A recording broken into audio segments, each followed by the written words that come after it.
Okay, so welcome. Good evening, everybody. And at the onset, Eid Mubarak to all our participants, and thank you for dialing in on a public holiday. And I think we will do justice to your time today. And the topic is very interesting today: advisor longevity, key for key for quality advice. And we will dwell on this topic. We'll discuss more, and we have a very special guest that today with us, Mr. Atul Singh. I'll just give a glimpse of Mr. Atul Singh, and Mr. Atul has a long illustrious career with wealth management across geographies from US to India, and he has overseen transition of organizations. He has seen billions of dollars, managed billions of dollars for clients, and has ensured that all his army of RMs or advisors stick with him through thick and thin. And that's just one of his qualities. He dons a lot of hats. So a little bit of background: Mr. Atul is an MBA from IIM Bangalore, and post which I think he started with Merrill Lynch, and then moved on to what was then Julius Baer, and then now Validus. It's been an interesting journey, and my other two hosts, Mr. Vikas and Sachin, will talk about that more. Vikas is, of course, now a familiar face with us, and Vikas is one of the most senior and respected veterans in the industry. He has an experience of close to 25 years now, and has chaired many important roles, and has developed organizations, has worked with the regulators, with the industry bodies, and is very insightful, and he drives the discussion on the talks that we have in a very fruitful manner, and I think this time is going to be no different.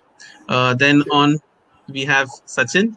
Sachin is, of course, the fund manager with Emkay Investment Managers, and he is credited to develop his own framework for identifying corporate governance or good corporate governance in Indian companies. And he has been a fund manager for close to almost 15 years now. He's worked with marquee names like Motilal and MK, and he's worked very closely with Ramdev ji, one of the most senior fund managers in India. And his insights today will probably help us know more about our topic. Before I come to conclusion of the introduction sessions, there's another entity that we have to introduce is FinLearn, who are going to sponsor our best question award for the day. And like you all know, this award is given to one question which is asked from the audience and is answered by our guest, that is Mr. Atul today. And FinLearn is an online academy that offers various kinds of courses and various kinds of knowledge for people aspiring to be stock market participants. Courses range from technical analysis to fundamental analysis, momentum trading to long-term investing, and I think it's a good prize to win on the show today. So over to you, Vikas. That's from me, and I'm excited and intrigued. Thank you so much, and thank you so much for the PMSAF World Platform for helping us host this discussion. I think over the last few sessions that we've had, it's been very invigorating, very enriching for me, both as an individual and as a person. And I'm particularly excited, for today's session. I have known Atul over the years, and while you've given his professional sort of, profile, let me just give you a few personal insights about Atul, which make him the amazing person that he is. For one, Atul is a cricket fan par none. You might argue that you can say this about every second Indian, but please tell me, how do you know anybody who can recall an innings of a particular batsman from a particular match and narrate it to you with his insight as if it happened yesterday? I dare say you would probably find not too many people like that. The other thing about Atul is his passion. Other passion is wine. His team believes that only a sommelier, a wine expert, would know more about wine than he would. He has traveled across the world and actually stayed at vineyards, literally cultivating his passion for wine. When I was talking to his colleagues and industry friends and all of that, I think 2 or 3 things which came across. One is that he's not just a perfectionist, but he also has this unique ability to be bifocal. He can look at a particular situation both from a 50,000 feet level as well as from the ground level. Ergo, he usually has a solution for most problems. Industry observers also believe, I think you just alluded to that, Sankalpo, that he's one of those few people whose knowledge about the wealth management business is quite holistic, having handled businesses across the US and Asia. Welcome, Atul, to the show. You know, so let me just dive straight in with some questions. My first question to you is: you have the unique distinction of managing just just transition. just 1 second. I'm so sorry to cut you, but this is something interesting that I have to share. Like usual, I ran a poll. It says I have had the same financial advisor for okay less than 1 year, 1 year to 3 year, 3 year to 5 year, and 5 year plus. Okay, so only 25% of the people said that they have had the same advisor for 5 year or more. And sorry, I cut you like this, but I thought this would be interesting as we begin this topic today. Very And interesting. this is just a trivia from my side. Over to you, Vikas. So, in fact, I just changed the order of my question. This question was going to come in any case. We actually ran a Twitter poll recently, and 61% of the people felt that the right advisor is more important than the right advice. Quite contrary to what your poll is just saying, Sankalpo. So, Atul, I'd like you to just take us through the distinction the way you see it. Sure. Thanks, Vikas, and thanks for a very glowing introduction. I don't know whether I would sort of rank as high as you ranked me in cricket and wine, but those are definitely two of my passions. Coming to the question about right advisor versus right advice. See, from my perspective, there isn't anything like a right advice which is universal, right? Very rarely you will have something that works for everybody. And we always say that, look, understanding the client, understanding the context of the client, and based on that, delivering advice. Just a second. Vikas and Sachin, can you guys mute yourself? There's some echo that is coming. Sorry, please carry on. Yeah, so as I was saying, that there is nothing called right advice because, there is no universal right advice. It always heavily dependent on the context of the client, the aptitude of the client, the risk profile. And I don't mean, the traditional way a risk profile is measured, conservative, moderate, aggressive. I mean, that actually tells us very little about how the client will behave going through market cycles, etc. What their likings, dislikings, aspirations, attitude towards money is. So knowing all that is critical for constructing the right advice for the client, which actually only the right advisor can do, right? And by right advisor, and that's where sort of our topic about longevity is so important, because unless you really know your client, and again, not KYC in a compliance term, but truly knowing your client, unless you do that, it's very difficult to really produce the right advice consistently for a client. So that's how I would differentiate the right advisor versus right advice. Right advice could be manufactured in the back offices of investment management firm, but the right advisor sort of takes that and caters that advice to the specific context of the client. Very interesting. In fact, when you talk about advisors, I think I'd like to tell our viewers that you have the unique distinction of managing transition of shareholders across two different organizations. And yet, by and large, your team of advisors have managed to stick to the firms you have handled through this difficult phase. The shareholders have transferred, or other, the transitions of shareholders, but there's not been too much of a transition in terms of your advisors, your teams of advisors. Tell us how you managed this thing. So, Vikas, when you say transition, by definition, it means a period of uncertainty. It means a period of turbulence. And, managing through that period requires doing things in a certain manner. Though, I would say probably, I don't know any other way. And it's just you do it that way anyway. But you just have to sort of underline few things. Couple of things that have worked for me is, because you are in a turbulent situation, you don't have all the answers. So you can't be holier than thou and try to sort of create that image that, look, here is the vision and I really want to, get there. Yes, you have a goalpost, but you really know that the path there will be through ups and downs. So the only tool you have is to be completely honest and sincere with your team, right? To really say that, hey, look, here's the path, and these are some of the basic principles that you should sort of stick to, right? Challenges will be there, but one of the basic principles in our businesses, right? I mean, whether you're going through transition or good period or bad period, you got to stick to servicing your clients as well as you can, right? Any transition, if you did that well, if you stuck to your clients, if you continued servicing them, you are not too busy moving paper for serving the client, then these transitions really don't matter, right? If you make an RM successful and an advisor successful in helping their clients, servicing their clients, they are not going anywhere, right? Because that's what they want to do as well.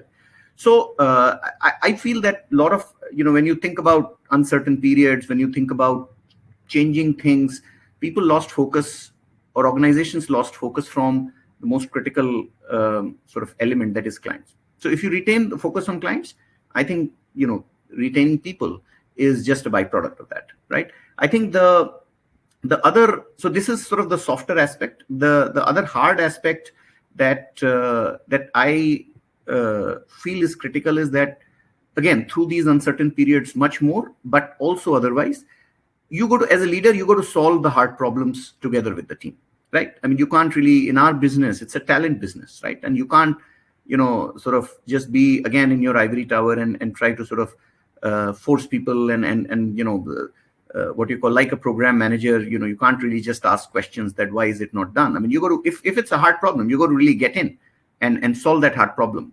You won't be able to every problem, but you got to be there, right?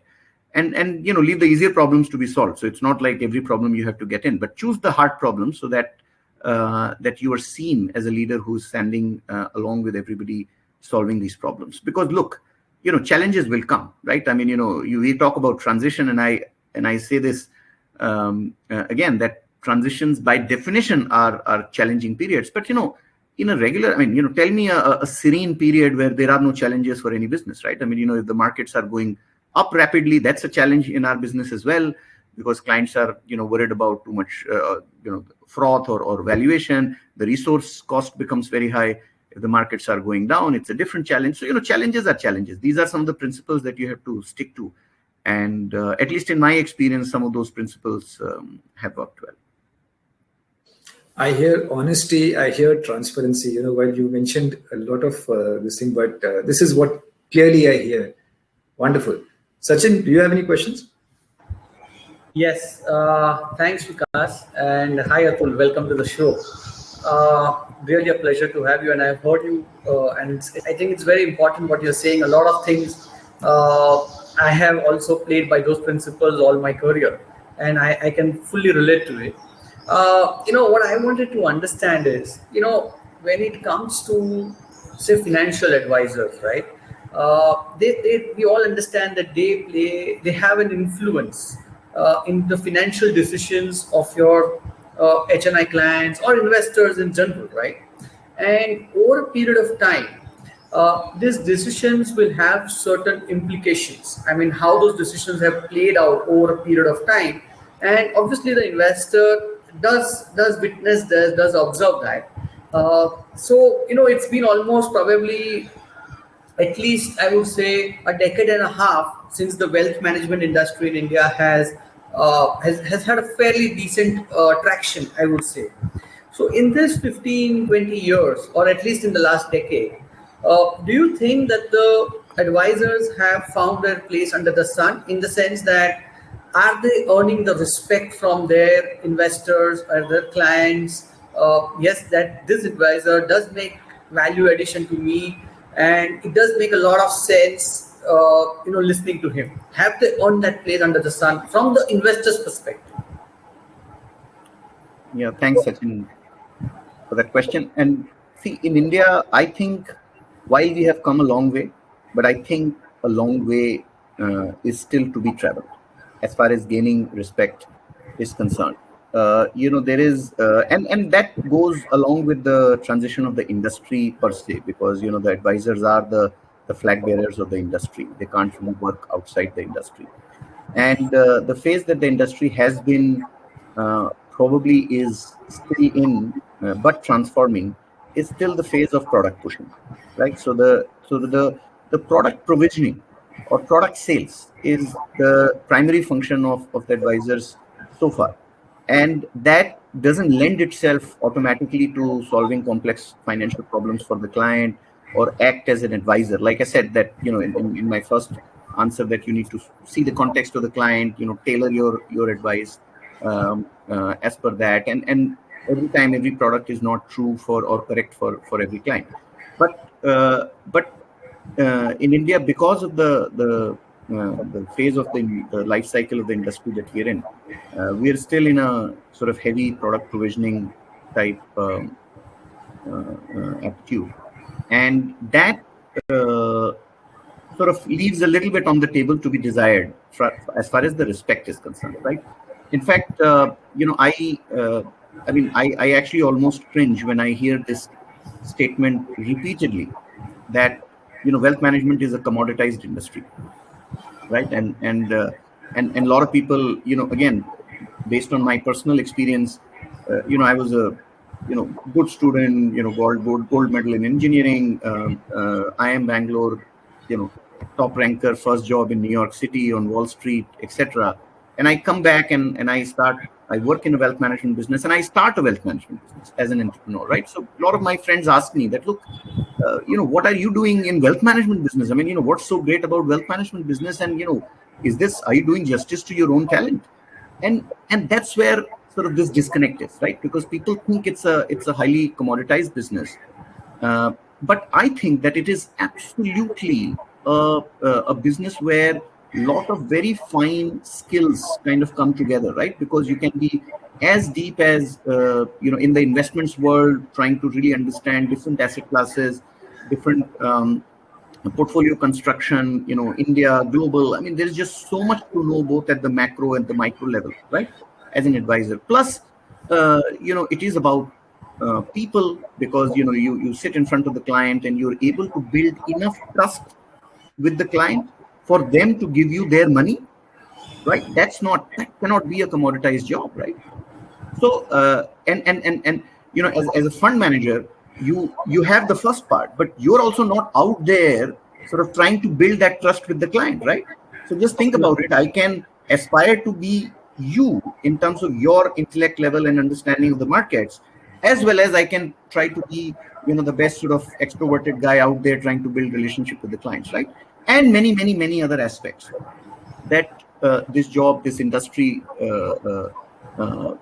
involves, right? I mean, the succession planning, the tax planning, just the whole financial life of the client. So I believe that there is a lot of intellect that can be put in this business. We are very early in that phase of putting that intellect. So unfortunately, my answer to your question will be no. We are quite far from gaining that respect from clients in terms of what we do in this industry and what advisors do. And I would have to sort of attribute it to the age of product pushing that we have been.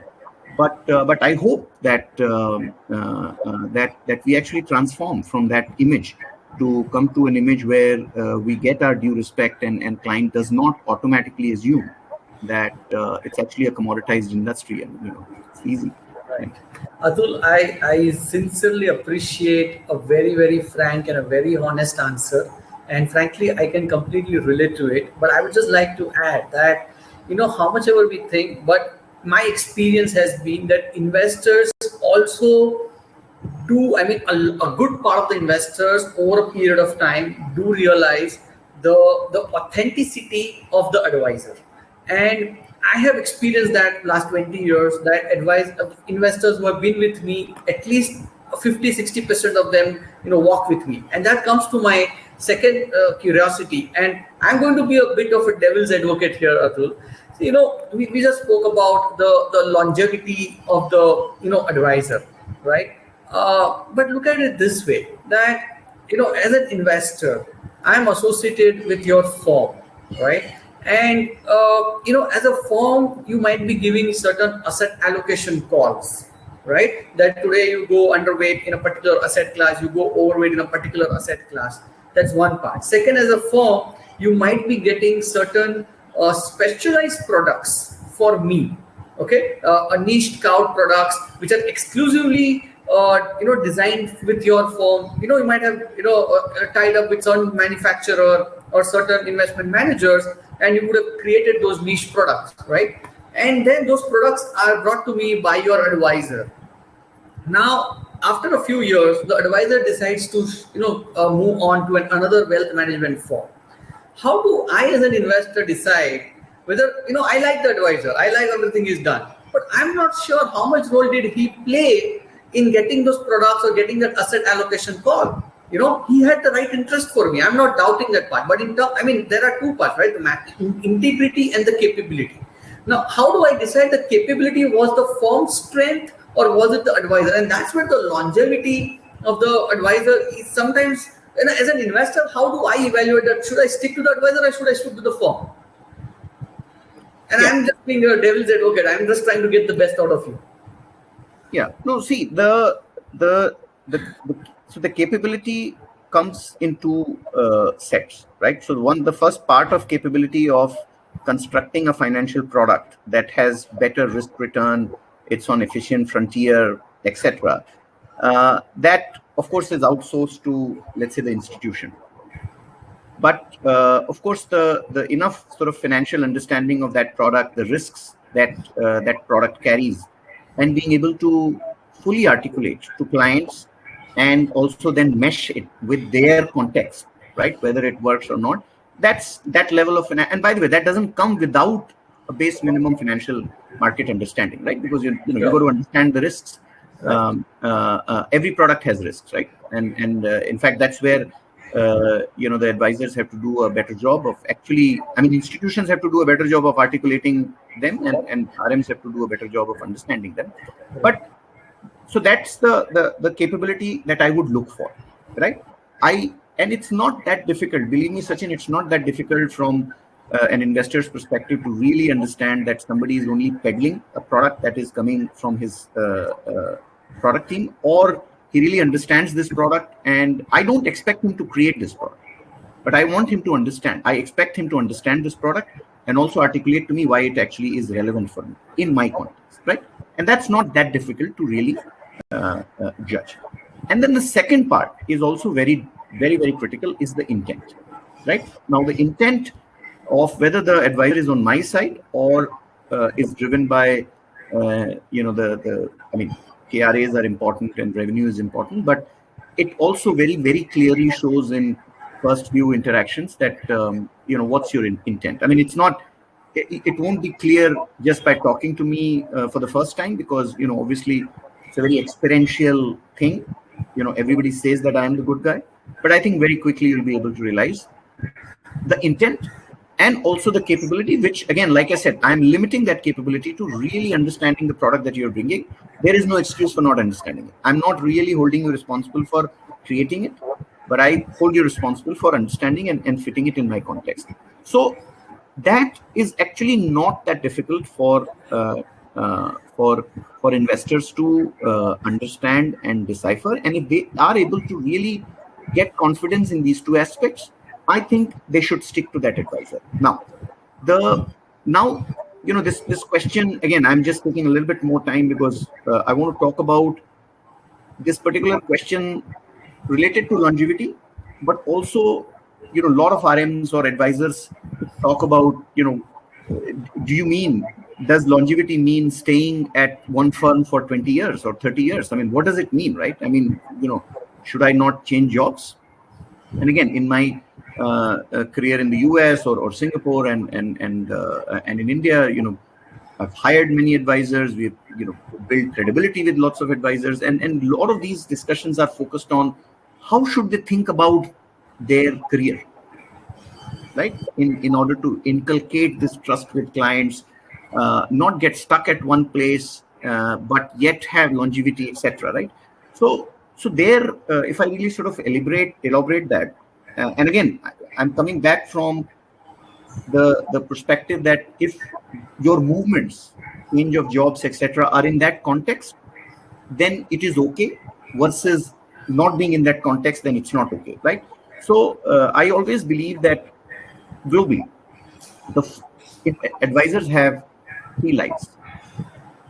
They have three lives in their career. A good, successful, fully built advisors have three lives and three growth curves, if you will, right? They are not linear, but they are three sort of different growth curves that are stacked on top of each other.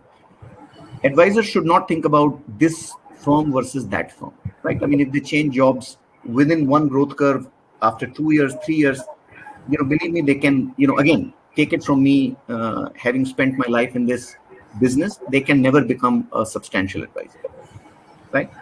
It's just out of question, right? I mean, I look at somebody who has changed jobs every 2 years, done. I mean, there's just no way you can. In fact, many good advisors actually run the risk of overstaying at a firm, right? So, what are these three sort of growth curves, right? So, I believe that if you really systematically think about their careers, the first is, let's say you join a bank, right? So, as an advisor, you join a bank. You really have no capability about delivering either financial advice or acquiring a client. So, you join a bank. The bank, so HSBC, Citi, I mean, we see a lot of good advisors coming from Citi, HSBC, old HSBC, Standard Chartered, now HDFC Bank, etc. A lot of advisors, and again, this is not India. Globally, this is the trend, right? So the first life of an advisor, serious advisor, right, is spent in a bank, because there they are not acquiring clients, but they cut their teeth on servicing a client well, right? I'm talking about good advisors, right? Sure. So they cut their teeth, they use that opportunity to really deliver good quality advice, understand the financial markets, understand how to build larger portfolios, not build, but manage larger portfolios, etc. So let's say out of three, that's your first 8 years. In your 25-year career, that's your first 8 years. You can't overstay in that growth curve, because at some point, now that you have sort of earned enough stripes under your belt, you want to move to the next growth curve, because the real sort of value comes in when you, like I said, you have the ability now to sit down in front of a client and talk so much sense that the client is willing to give you money, not because you work for the bank and the bank already has the money, but you work for a firm that is not giving you a loan, that's not giving you checking account or savings account, that's not your transactional bank, but you are cutting a 20 crore check to that firm, right? It requires a very different skill set. But having acquired the first skill set, which is learning the servicing the client, larger client very well, now you jump onto the second curve, where you're not only doing the first part, but you're also now going out and acquiring clients, right? And then you obviously build a really and irrespective of the firm, right? I mean, there is bank and then there is these non-banks, right? You build, now you are a real private client advisor in that phase. So let's say you spend another 8 years there, right? Now the last stage, and in India, that stage has not come for most advisors, because like you said, the first, I mean, the industry is 15 years old. So, most people are either in their first stage or the second stage. But the third stage of these advisors is when now in the second stage, they still need a brand name. They still need an institution, right? Because client will not trust them directly. Yes, they are a good guy. They tick the two boxes that look, they are very, very good intent, solid intent, and very solid understanding of translating the stuff that is given to them in the context of the client. But they're not, they can't work without an institution, right? But believe me, after 15, 16, 20 years of properly doing this business, you actually are ready. You have been around the block for a few times, and you're ready. You actually don't need any institution. Now your book of business is so strong, and you know your clients so well that you can go, I mean, world over, it's called independent, right? Independent advisors, the external asset managers, whatever you call it.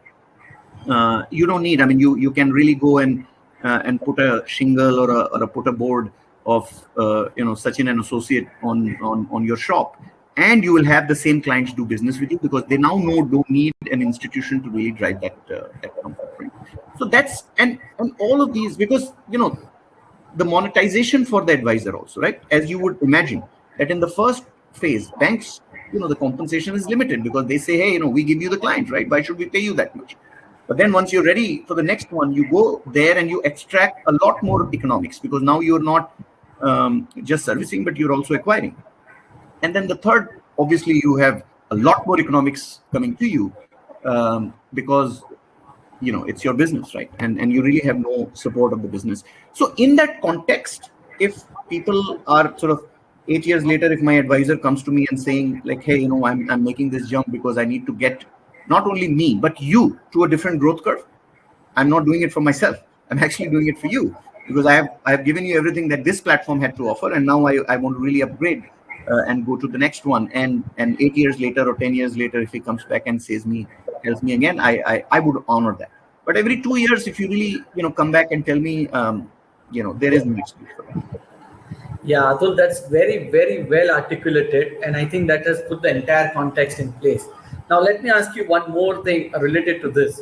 As an investor, I know that my financial advisor has a lot of information, a lot of knowledge. How do I convert that into wisdom for me? How do I extract the best out of him? I'm asking now from an investor's perspective. What should I do as an investor to get the best out of my advisor? No, so it goes back to the same point, right? These are the two sides of the coin. The advisor can serve you better if he knows more about you, right?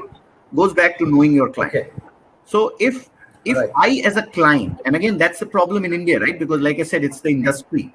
If my buying behavior as a client is buying products, right? I can't really reach that level, right? I mean, everybody that I talk to, I first of all have this perspective that you've come here to sell me something. Let me keep my guards up and see what you have bought me and evaluate it. And then, if I like it, I buy. Otherwise, it's fine. I mean, I'll talk to the next guy. So till you really keep that buying behavior of buying product, you cannot extract the best out of an advisor, right? So for example, right, let's say, I mean, I'm also a financial advisor, right? I also go to a client. If the client has the same sort of screen in front of them, right? And maybe it's a very large client. Now, if they keep that screen, I cannot help them. They will look at me as, okay, let's hear what Atul is saying. And if you like the product, they can extract much better, because I have seen global markets. I have seen, 20 clients in different markets, in their context, how to plan their wealth. They could extract all that. But if they have that screen in front of them, they wouldn't extract that value. So it is about opening up. So my advice always is that, look, it's a very important decision. You test the advisor exactly on the two frames I said before, right?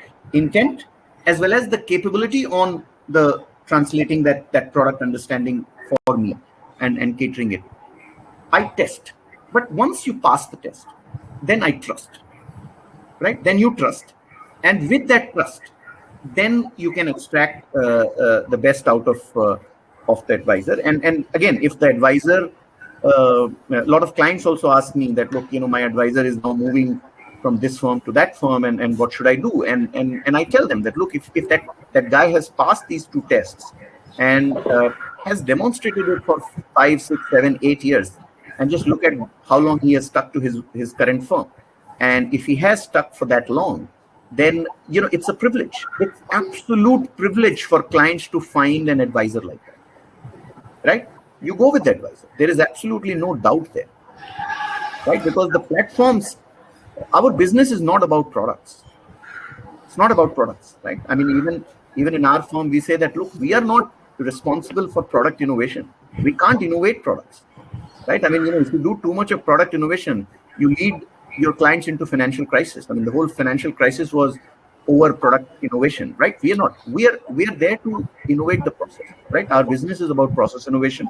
And can you really put the better process of understanding the client and provisioning what the client needs? So the platform will be there, right? I mean, this platform or that platform. But if you're privileged enough to have an advisor who you have built these two sort of aspects of intent as well as the capability on that sort of limited scale, and if the advisor has done his time on pushing in a straight line with patience, with intent, with capability, then you go with it. Not easy to get that advice. Right. So I completely understand what you're saying. And basically, if I can articulate it in one line, probably, if an investor is only looking at returns, okay, then it's very difficult for an advisor to actually help him out. But if the advisor is actually going to help him get the risk-adjusted returns, looking at the profile of the investor in the context, then probably that's where the value addition the advisor can actually make it, right? Yeah. That's very, very helpful, Atul. Because you can carry on. I'll come back. Because Sachin, as you know, the advisors don't control returns, right? Even you don't control returns. Nobody controls returns. Yes. So the measurement to judge an advisor on the return is absolute return. I mean, not like you said, you use the word risk-adjusted returns. Most investors don't understand what that means. It's a jargon, but yes, I think meeting the objectives, having the right process, a lot of those things are far more important. Sure. Interesting. There is this maxim that I have, and I've always believed in that clients invest when they're comfortable, not when they're convinced. And when you peel away the comfort part of it, intent, capability, longevity, experience, I think all of these are essential ingredients in terms of making clients comfortable with the advisor.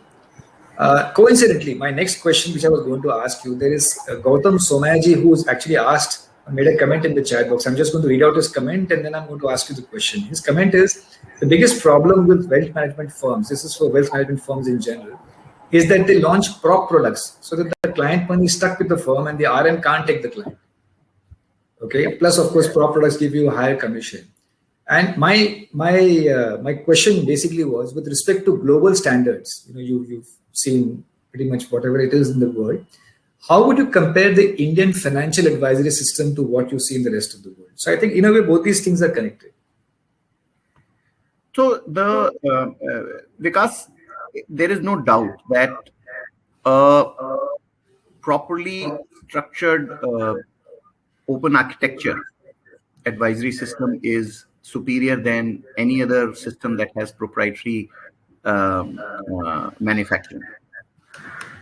Now, but proprietary manufacturing is very tempting for making the economics, right? Now, absolutely. And again, if I zoom out from what I'm doing to, let's say, 30 years ago and have a global perspective, I can give you case examples after examples after examples of the firms making that mistake over and over and over again, right?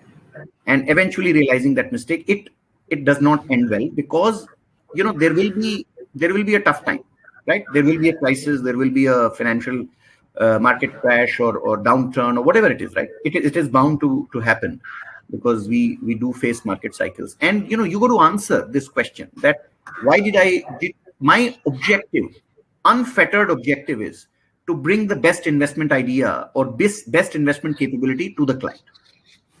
Period. There is no other sort of if and but there, right? As an advisor, my job is to bring the best capability, best product, best investment sort of structure out to you. Now, when I hit a crisis and I see people, out of the 20 crores I have, I mean, about 15 crores are invested in your product, right? I mean, whether it is a real estate fund or a private equity fund or a mutual fund or whatever. This is the question that you got to answer, that do you think that on all of these asset classes, this particular firm has the best capability to manage these assets, right? And the answer is very, very difficult, right? It's so when things go well, then it is very tempting, because it obviously makes tremendous economics, but it holds you back in being able to answer this effectively. Now, you see, I worked for Merrill Lynch for a long time, and Merrill Lynch had a very large asset management business at some point, which they sold to BlackRock.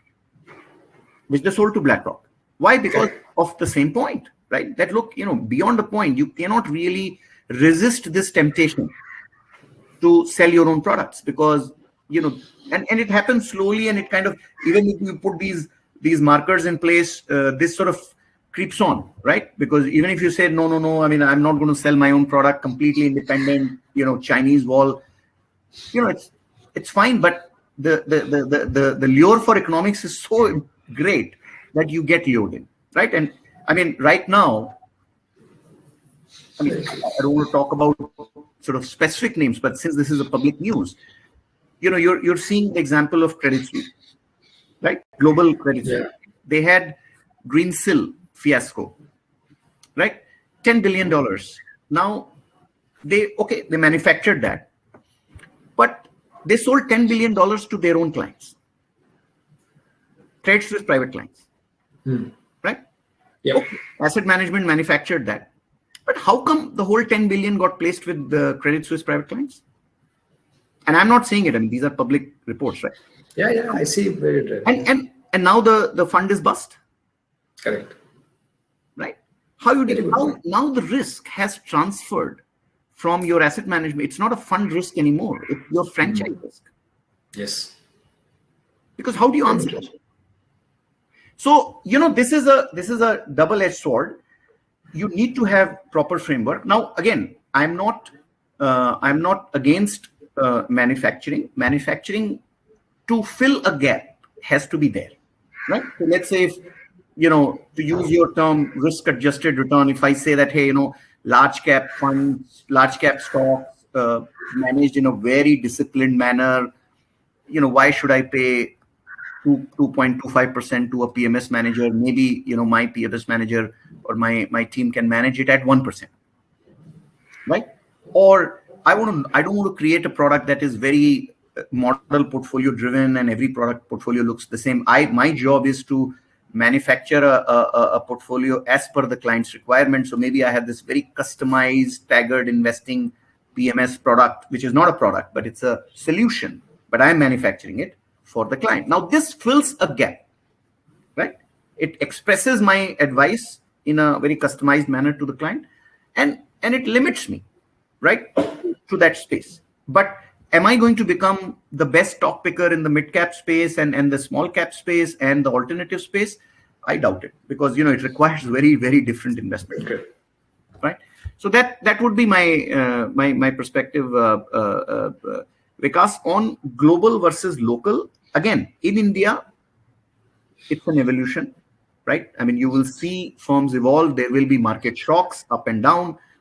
You will see markets evolve, and there will be sort of pure play wealth managers becoming larger and larger, and focus, and this conflict of interest issue will come to the front, and people will take action. So it will evolve, but globally, those examples are plenty, where you start with some sort of definition of doing everything for the client, and then at some point you then sort of decide that no, my only allegiance is to the client, and wherever that product is, I will bring that. Interesting. Just a while back, I was listening to you very intently when you talked about the 3 stages of evolution, from an RM's perspective. And, when you look at it from an outside in perspective, you realize that probably an RM has outlived one of his cycles and he needs to move to the other. I think that was a very interesting point, and I'm sure most of the advisors who are listening into this will evaluate. But if I have to look at it from an inside out perspective, what if I'm an RM myself and I've spent, say, 6-7 years in a company? For me, I'm too close to the mountain to see how big it is. Maybe I'm in my comfort zone. So what are the things which should trigger off for me to start thinking that maybe I need to push myself a little bit more and I need to probably move to the next level? And I'm defining the next level the way you have for simplicity's sake, that I have to now look at moving from level 1 to level 2. I've realized that most people tend to stick to brands or to their core strengths. They do more and more of the same. They become more and more efficient, but not necessarily move to the next level. So from an RM's perspective, if I'm an RM and you see me spending 5-6 years, what do you think I should be asking myself to realize that maybe it is time for me to move to the next level? No, so Vikas, that I would say that, look, the comfort zone is, and we, it's not my saying. I mean, every sort of motivational book that you read, it's the killer of creativity and growth, right? I mean, your growth gets completely stunted if you really be in your comfort zone. If you don't step out of it, you basically don't grow, right? So I think, and it is, I mean, it's easy to say that, look, you should think otherwise, but it is a big issue in the industry, not just in India. Again, I would say globally.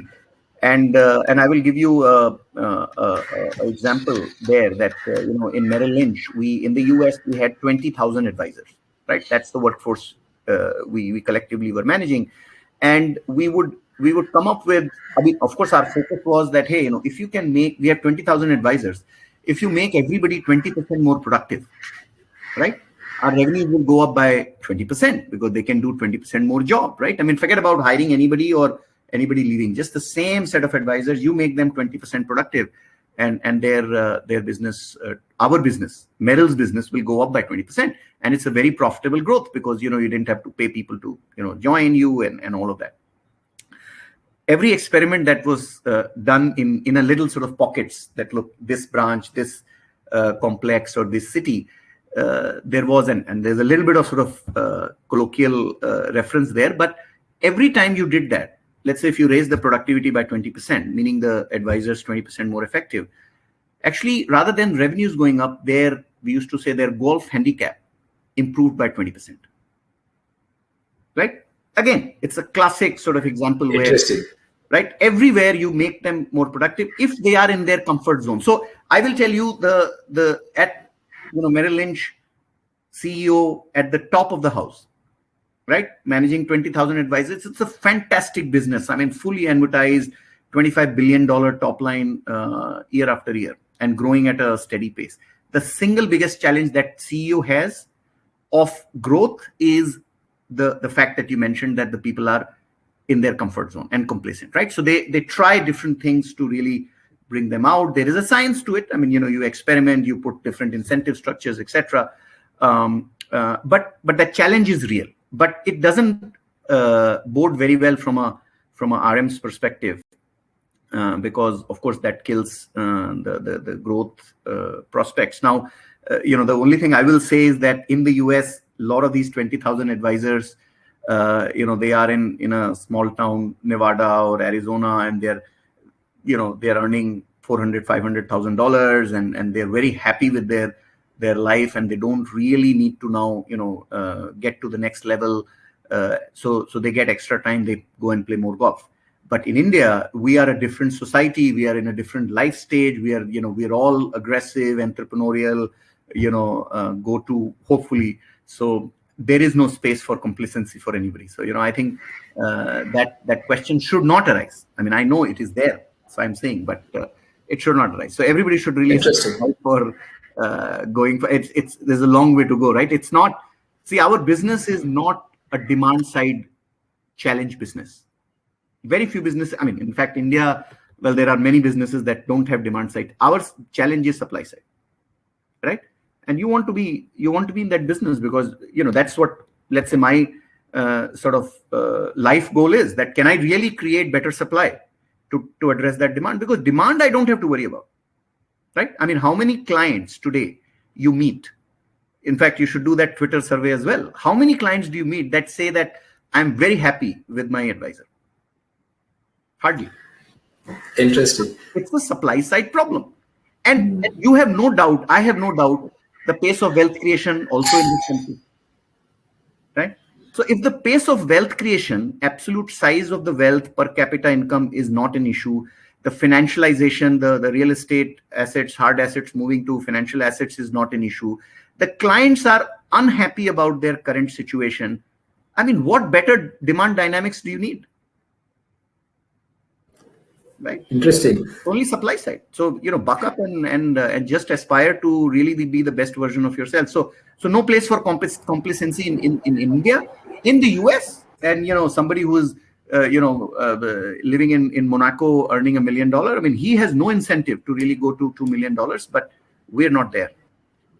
Interesting. In the last 30 seconds, you've probably jettisoned the conventional belief that wealth management or advice is a commoditized business. Because if it is, you are probably in your comfort zone. You are not stretching it because there is a supply side constraint. I love that. Thank you so much for that answer. Sachin, over to you. Yeah, so, Atul, continuing on that same topic. So, I agree that advisors have a very important role to play.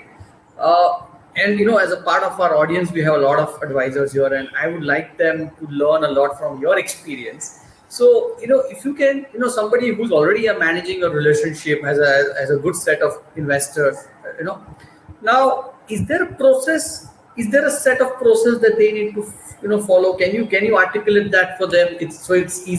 Life becomes easier for them. Yeah.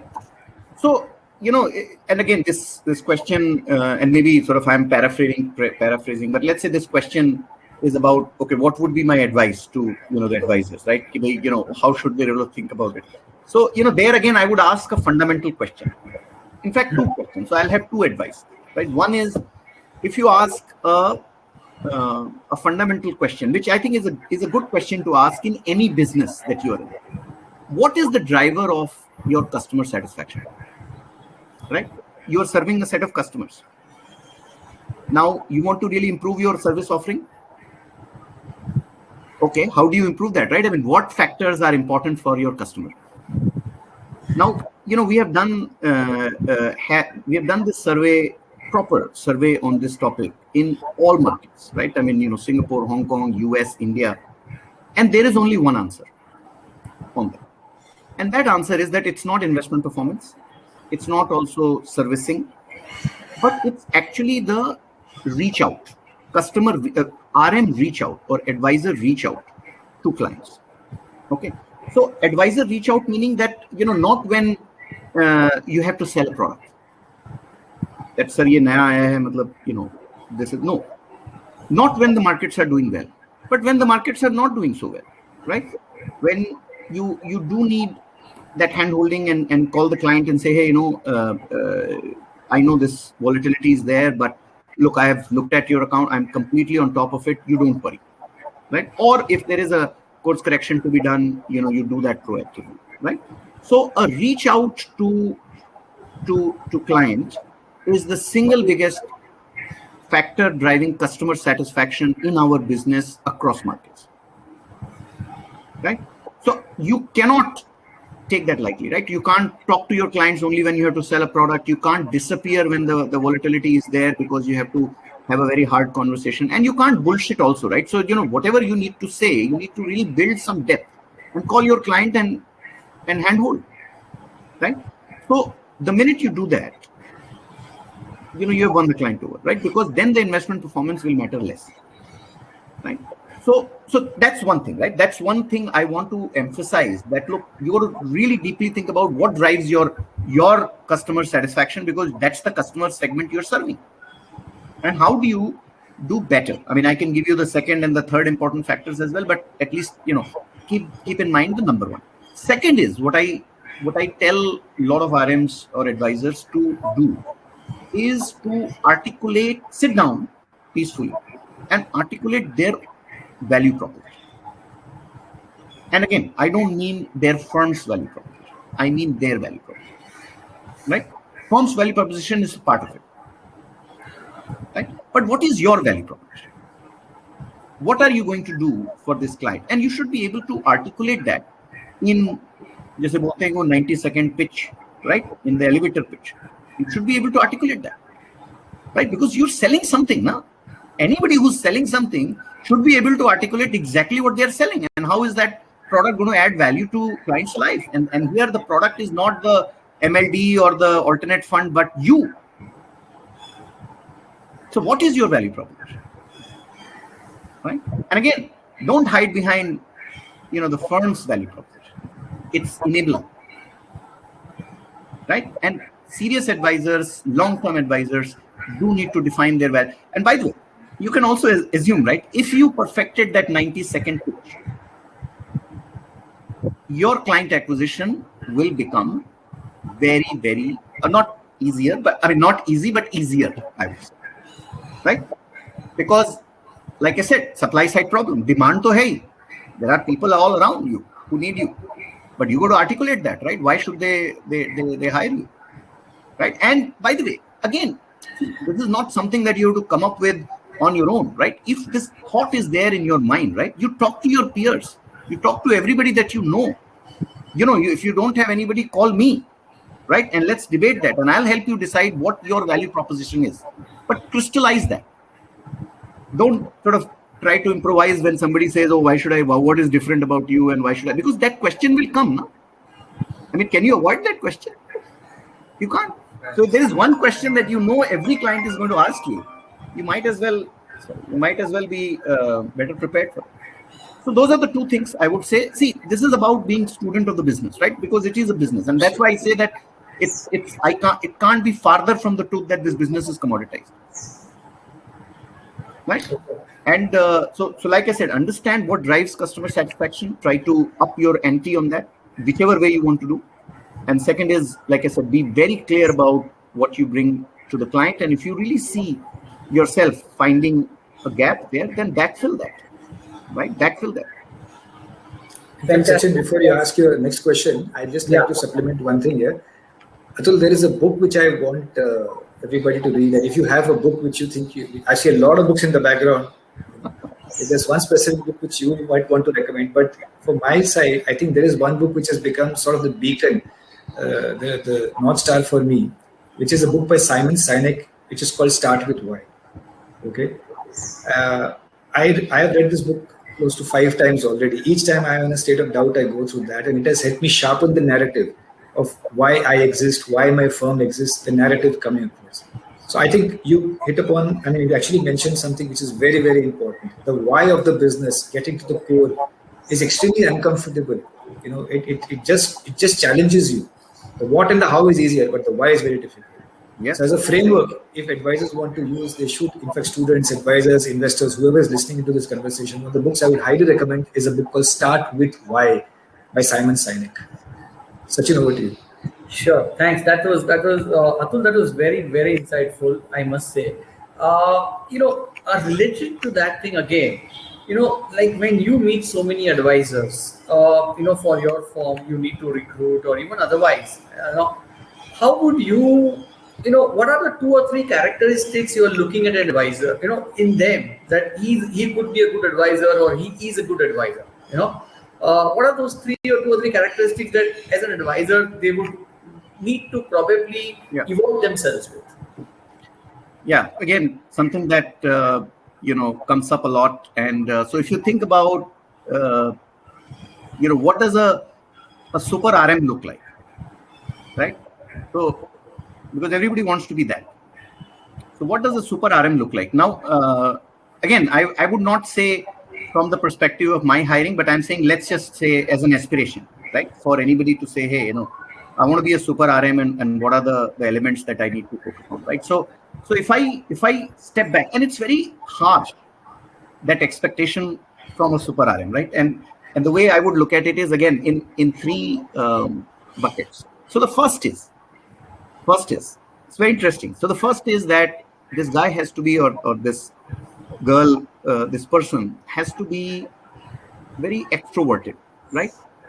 Being able to walk into a room, build relationships, work the room, not get worried about phones getting slammed on their face, not worried about rejection, right? Because one of the key elements to grow is client acquisition, right? We know that. So that's number 1, right? And very few people have that, but yes, some people have that, right? So that's one. And we understand that, and we accept. Second is, on top of that, you also are expected to be a financial wizard, right? Investment wizard, right? You should know why the rupee is going down, and what is happening, what happened overnight in the US, and what does it mean for Indian markets today, and this stock and that stock, and asset classes and portfolios, etc. You're supposed to be a financial wizard as well, right? Now, there are few people that have that broad bandwidth to really understand this, because, by the way, bahut sari actual theoretical understanding of these subjects go in as well, right? Sachin, you would have done, reading books and reports and the framework and all of that, and then now you've developed your own framework, you can talk about it. But if the theoretical background, academic background, not theoretical, but academic background was not there, it's very difficult to really sort of do that, right? But now you will believe that to a super RM, this is expected, right? Yes. Some people have it, but by the way, most of those people are sitting behind screens. They don't like talking to people. Right. Now here we are coming to the second level. One is we wanted this guy to be completely extroverted, and then we want them to be fully sort of, these financial wizards. Third is when you meet your client, right? The client says, let's do this trade or that trade, and let, in my wife's account, maybe we, do this switch. And by the way, I need to get my nominations done for my son's account, and let's open, this SIP or whatever, right? I mean, they will rattle 10 instructions. Now, every single instruction, what is the mechanism? What is the fulfillment mechanism for those 10 instructions to be done? It is the RM. RM has to now take all that back to the firm and ensure that each of these get executed. And just simple execution, right? One thing gets missed: bad customer experience. So what that means is that not only I have to be a fully strategic, know-it-all, what's going on in the world, and very extrovert, but I also have to be very detailed oriented. Detail, yes. Right? I have to be extremely detailed and service oriented. Right? Again, some people have it, but they are not. They're third set of people. They're actually sitting in operations and service organizations. Right. Now you combine the three, and you say that, look, here is the superhuman I want, which is not only extroverted, out there, building relationship, a very effusive personality, but I want that guy to be completely sort of financial wizard.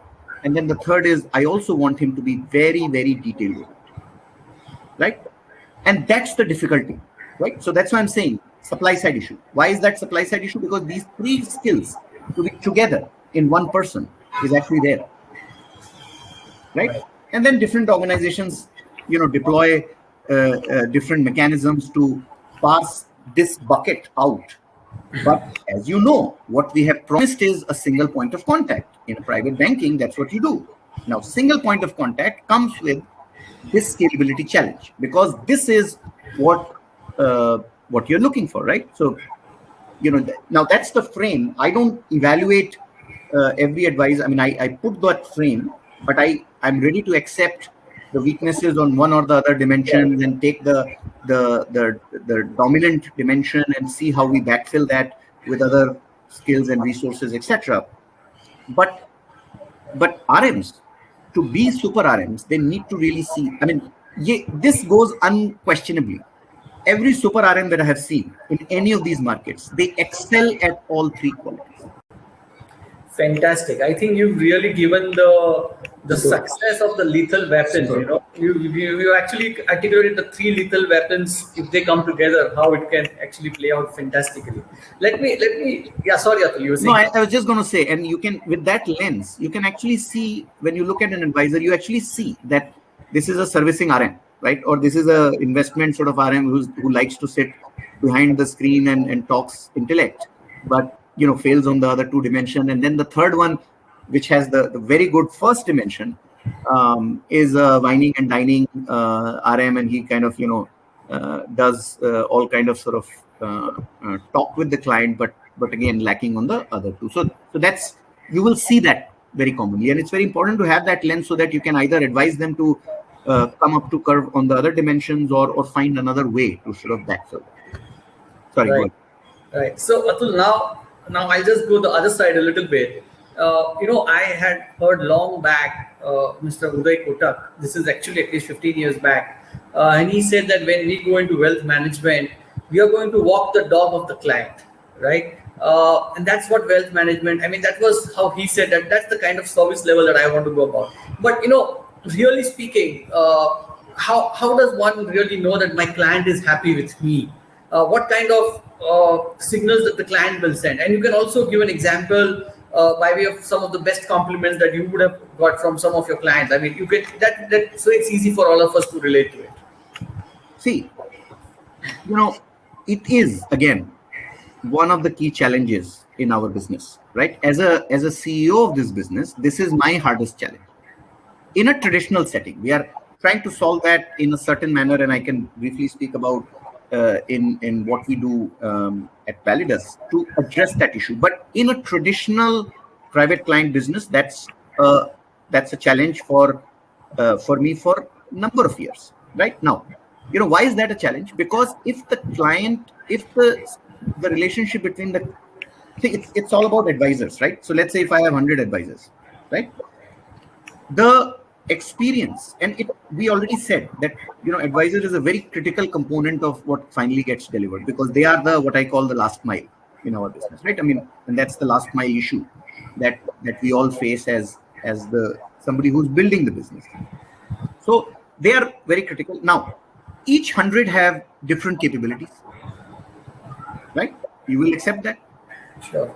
Now, so how do I have a single high quality customer experience, right? Everybody says that, hey, you should define your customer experience and it should be this and that. And, Amazon defines it in a certain manner and controls it. And the game today is about high quality customer experience and controlling that, right? And data. So customer experience and data. I mean, every large technology business today, whether it is Google or Apple, is built on high quality customer experience delivered time and time and time again, and also the power of data.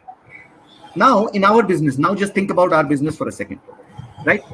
I have no control on this customer experience, because these are not one customer experience, but 100 customer experiences, because it is dependent on the RM.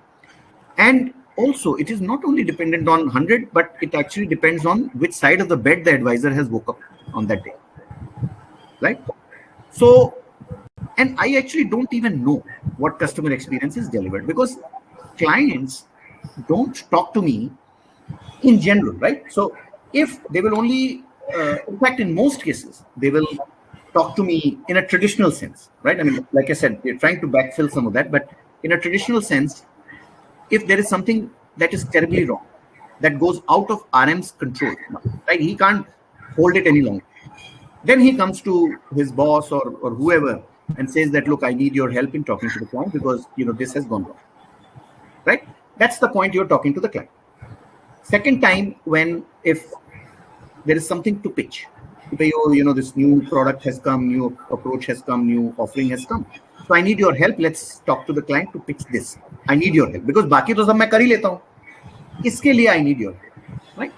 Now, both those interactions are not normal interactions, right?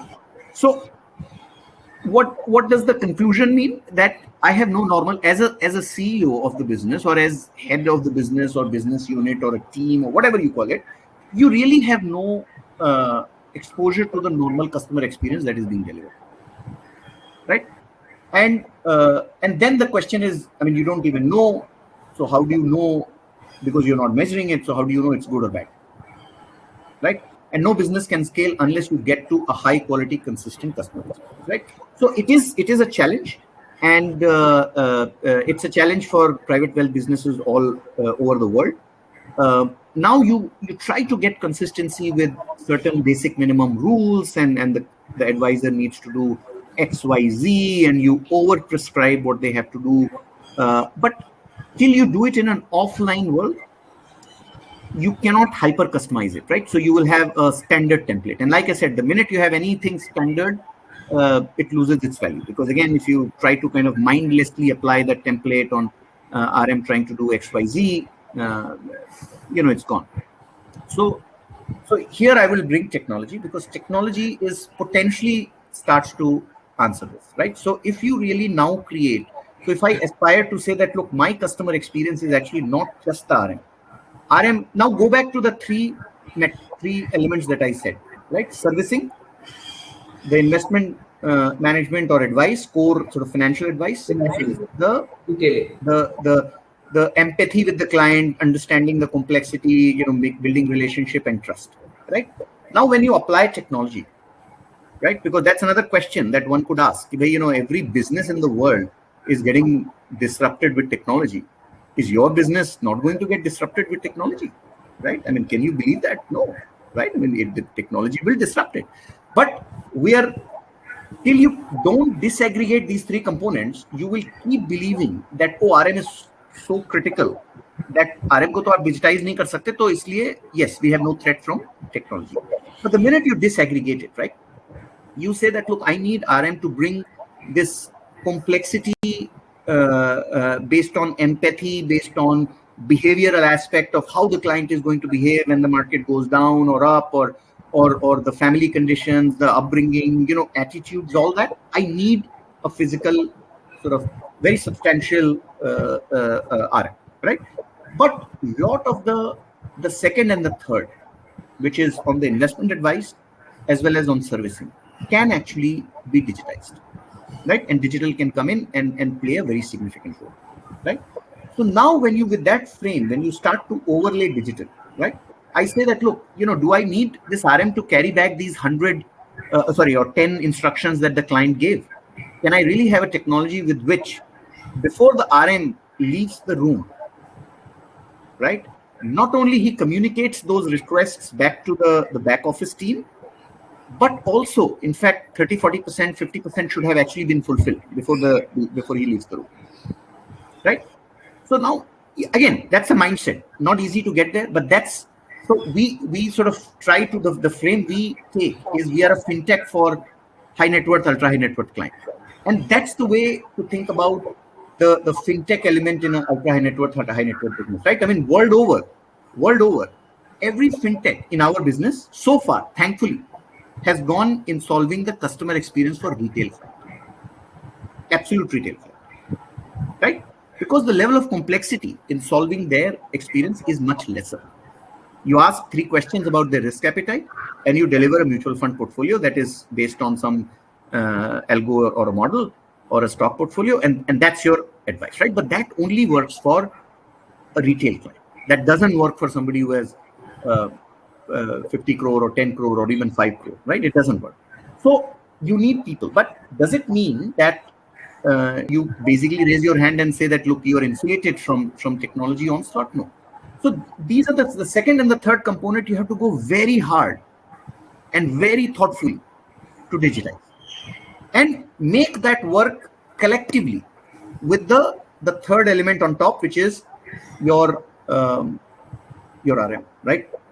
And now, Sachin, to answer your question, I have got standardization to some extent on the 2 and 3, high quality, consistent service level, right? Fail rates are much lower, but I still have the guy who's solving for this complexity, picking and choosing what he delivers to the client, etc. But at least the base minimum experience for the client is maintained, right? And by the way, the minute you go to digital, now you have data, because pehle data nahi. So I couldn't really say that out of those 10 requests, one didn't get fulfilled or how much delay there is, whatever. But the minute you start to digitize, even the second and the third aspect, first you can't digitize, you can never digitize. But the second and the third, then you start to get relevant data. And that starts to begin to sort of say that on a consistent basis, what is my customer experience? How many clients are being sort of delivered at least the base minimum, which is at a base minimum quality level, delivered there. But the customization will, and that doesn't destroy my base experience. So the base experience is there, and then it can only get better based on the top. The other problem, by the way, it solves is that now I don't need a super RM. Like, I don't need a super RM. Now I can recalibrate my expectation of who can be a good RM, because I'm backfilling some of the capabilities that previously were needed to be embedded in one body. Now you have disaggregated that. Now you don't need that body. You can have, 3, yet deliver single point of contact to the client. Remember the challenge. See, I could have had 3 people serving the client before also, but that's broken experience, right? You can't go there. So now you have single point of experience, yet that guy doesn't have to have all 3 in his body. So again, I'm giving a lot of sort of our own thinking and secrets away on how we think about the business, and some of this is what we have sort of collectively thought about. It's not just my thoughts, but it's our collective thoughts of the team. But that's kind of the way to solve where you want to get to for solving the supply problem. No, this is fantastic, Atul. Actually, what I say, delight. The most important thing when you are servicing is about delighting your customer, and I think you're absolutely on that part of delighting. Customer satisfaction is one part, but customer delight is a different level, and I think you're absolutely on that path. And I think best wishes. And I must admit that this is actually our 5th probably series, Vikas, if I remember. But I must admit that this has been one of the most insightful and very, very learning, a lot of learning for me, particularly the 2 points that you mentioned about the customer reach. That implies to my side of the business too, because when the funds underperform or when we don't do well, or say even in an event like a last year COVID, it was very important to reach out to customers and so that they don't exit at the wrong time. More than us, it's about they're not exiting at the wrong time, and that I think played a very, very important role. And I think the second, which is like a absolute table stakes to my mind in terms of what is my value addition, what do I get to the table, what is my USP, and does that suit to the profile of the investor? If that actually clicks, then the longevity is for certain. As long as I have a proposition, and if that is what is matching with the investor's profile, I think then the longevity is almost there. I mean, the investor is mature enough. Somebody who has that kind of money to say that he doesn't understand is stupid of me, to my mind. So I completely understand and relate to you. And thank you so much. Really appreciate this. Yeah, and we haven't even spoken about the complex AIF products and all the next product innovation. Like I said, our business is about good quality process, serving the client well, because the client is not well serviced today. Absolutely.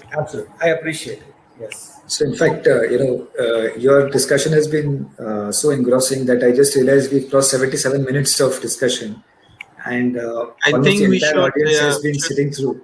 So I'll just move to the question answer session. In the interest of time, I'm just going to make sure that we wrap up in 5 to 10 minutes. I'm going to pick up some key questions. And if you think that some of these questions have already been answered, please feel free to say so that I can leave the next question. By the way, so now you have more than one admirer apart from me on this call. Sachin just told you that. Okay, I appreciate it. So I'm just going to go across to some this thing. You talked about technology. So let me take a question on technology. There are actually 2 questions on technology coming in here. Some part of it I think you've answered. Manu Sharma asks how to gain the trust virtually. Since we have moved to a virtual mode, especially while meeting new clients or with a new firm, starting with a new set of clients in these times.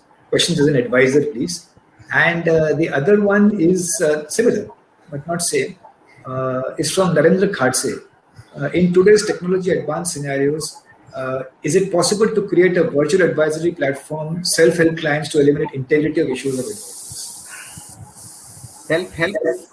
Self-help platform, a virtual advisor stroke self-help platform to help clients eliminate integrity issues of advisors.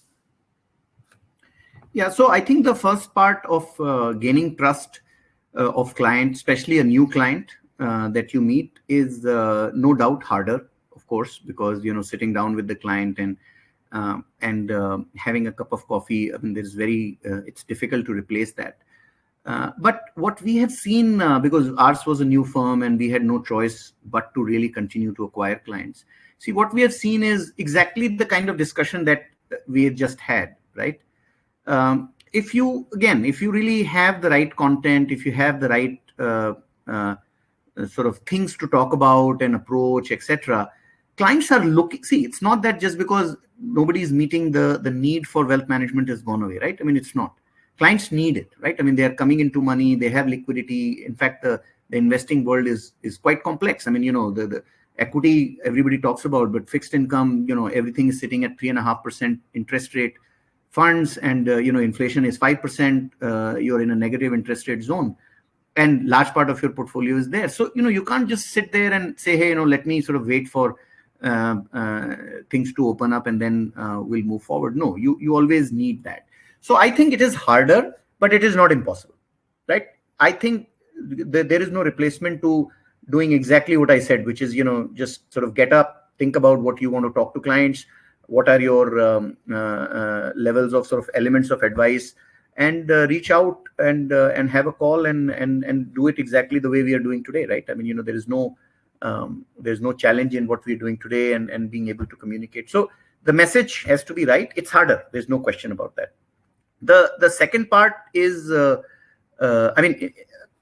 personal experiences. We've acquired several large family offices, etc., purely on Zoom-based pitches, etc. The investment banking businesses, other advisory businesses also continue to do quite well, right? All the businesses are doing well. So it's harder, but not impossible. Second part is, see, the self-help. I do appreciate the point about the integrity being taken out, the integrity being a challenge, and hence I would rather sort of solve that by sort of digitizing and creating transparency for the client. See, when I said digitizing the service as well as the investment part or advice part, with digitization comes transparency as well. Lot of that will become visible to clients as well, right? So you could immediately ask that, look, you're selecting this product, why is that? And if you have digitized your investment processes well enough, then you should be on a transparent basis, all the data and information available, not in PowerPoint, but in your digital system, to be able to guide you to the process of making that decision, right? So transparency can be created, and then at the same time work on the intent of the advisor. Though I will say one thing, that the intent of the advisor is, see, no advisor is a bad guy, right, or a bad person. It's the intent of the institution that translates through the intent of the advisor, right? So advisors get blamed, but the way you set their compensation structures, the way the behavior that you really expect from them, they deliver that behavior. So it is the intent of the institution that reflects. Otherwise, we can all believe that we're inherently not sort of bad people, right? So it's important to be with a firm that has the right intent, and that problem can be solved, right? I mean, it's not about what we do at Validus, etc. I mean, I was at Merrill Lynch for a long time, right? And we didn't have advisory license versus distribution or whatever, but we had such a strong confidence, whether it's Merrill or the same business at Julius Baer, that look, you can. There is no client ever, I will challenge, ever can get up and say that, look, this product got pushed to me. Across RMs, across clients, right? Because it's the culture of the institution, right? So there are other ways to solve for that, not completely disintermediate the RM, because like I said, at assets up to a certain level, you can completely disintermediate the person which is solving for the complexity that individual portfolios may have, or financial life may have, not portfolio, but financial life. So don't disintermediate that completely, but to a large extent, yes, transparency is the answer. Provide everything back to the client. They should know exactly why we did what we did, what portfolio, what fees, all that, and that will bring the confidence of the client back. Questions are coming through thick and fast, but I'm just going to ask you 2 more questions, okay, in the interest of time. This is sorry, Sachin, you want to say something? No, I was saying that's a brilliant answer. Transparency is the base of integrity, right? At the end of it. So it's a brilliant one. Thanks. In fact, I particularly like this question. It's a quirky question in a way, but it's also, I can understand where this question is coming from. It's from Mr. B.S. Reddy. He says, how important is it for an advisor to put his own money for the suggested strategy, like skin in the game? Yeah. So this is a question to you. How important is it for an advisor to put his own money in that strategy? I mean, see, money is also a question of, how much money advisors have and personally, and their ability to put. So I don't think it's terribly important to put their own money in every strategy, but the skin in the game can be achieved in slightly differently, right? So as we define your value proposition, you can almost assume that if you were to do a due diligence on a product exactly like you were going to put your own money, right? So there is no 2 ways about that. One has to do that. Now, in the end, whether you put, a lot of these AIFs have 1 crore minimum ticket sizes, etc. So it's unfair to expect advisors to put their own money in every strategy that they talk about. But conceptually, I completely agree, right? In fact, in my, the public profile that sort of gets circulated, I have this as one of the cornerstones that I follow personally. But that's very personal to me, that I do put money in a lot of the strategies that we select, even if it is a small one. But I do. But again, that's actually unfair to expect from all advisors. But the way you analyze the product is exactly that look, you're going to put your own money, and whether you would or not. Yeah, interesting. But Atul, if I can add, it also depends on the profile, right? Yeah. The advisor's own profile and the investor's profile could be very different. Absolutely. It just because it's not right for you doesn't mean that it's not right for the client. Exactly. You're absolutely right. In fact, just so that you know, Atul, that I make it a point to invest in each of our schemes, because for me it's very helpful. When I sit in the IC, I wear two hats. One is the hat of the CEO of the business when I talk to my fund management team, and also the second one is representing the customers in my fiduciary capacity as representing the customer and the customer myself. Yeah. So sometimes the questions which come through are more as a customer rather than as the CEO. But I think that is what enriches the entire discussion at the IC level. Correct. I'm going to ask you the last question here, and this is an interesting one. How do you see the role of financial planners versus financial advisors? Which is more appropriate to clients in terms of cost and honesty? I think financial planners, to my mind, if I interpret this question from Mr. Narendra Khatse, he's talking about distributors versus financial advisors. And I know that you have some very clear views on that. Yeah. So, if you would like to answer that question. Yeah, so I think again, in my mind, these are words, right? I mean, there is no real difference between financial planner and financial advisor. They're just words, or at least I don't understand the difference very well. If, let's say, the question is about the investment advisory sort of regime or people who are under that versus distribution, there my answer will be actually there is no business called distribution. Right? I mean, the business is of advice. Ultimately, any RM or financial advisor, whatever you call them, they are in the business of delivering advice. And product is as incidental, but I really don't know if there is a thing called let me go and just distribute this product to whole host of. If that is, then that's not the business that one should classify as a financial advisory business. Now, again, the licensing regimes and how people these days, I mean, there's a lot of discussion on that, but that discussion is more around how the client pays for the services. Actually, practically, the services are not too different, but how the client pays for it, yes. In a investment advisory licensing regime, the client has the responsibility to pay for the advice that they have got, and in quote unquote sort of distribution, you get paid by the product. But I believe that what the advisor has to do actually doesn't fundamentally change, because best interest of the client needs to be protected. The context of the client needs to be applied. I mean, everything that we discussed needs to be applied. So before I hand it over to Sankalpo, I must also tell you that there were some questions which were coming in specific products. I think Rahul Chadda is asking for some products. So for those of you who want specific advice on products, please send us a mail. And in case Atul would like his team to evaluate and respond, we're most happy to forward that to Atul, and we can take it from there.